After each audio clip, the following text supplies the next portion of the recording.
الله الرحمن الرحيم والحمد لله رب العالمين والصلاة والسلام على رسول الله.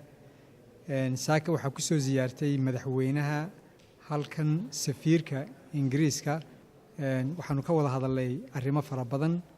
oo la xiriira dhinacyo badan dhinaca dhaqaalaha dhinaca siyaasadda doorashooyinka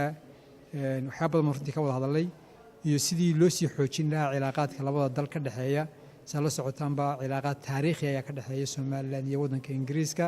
imka laftigeeda waxayna xiriiriyo oo runtii isaga laftigeeda cilaaqaadka sii adkeeyay dadka faraha badan leh inaga jooga dalka Ingiriiska waxa weeye waa wadamada inoogu mucaawinada badan leh marka runtii aad iyo aad baan ugu mahadnaqnay taageerada Soomaaliya Ingiriisku ka geysto horumarka dhinac walba Soomaaliland marka insha Allah waxaan rajaynaynaa in halkaas xiriirkeenu ka sii adkaado mustaqbalka waxaan ku soo dhaweynayaa in weeraryahan ku habboon ka yiraahdo safiirka. Very much, Minister, and I want to say how pleased I am to be on my first visit to Somaliland, and I'm here for 2 days, and I've had some really excellent meetings and talks with political leaders here, with civil society, and I'm learning a lot about the importance of Somaliland to the UK and the UK's importance to Somaliland. So we have talked this morning with His Excellency the President about the UK-Somaliland relationship and the various ways in which the UK is supporting development in Somaliland, supporting humanitarian relief on the drought, and supporting cooperation in other areas, including, importantly, security. We have also talked about the specifics of the humanitarian situation and drought relief. The UK is very concerned about the impact of the ongoing drought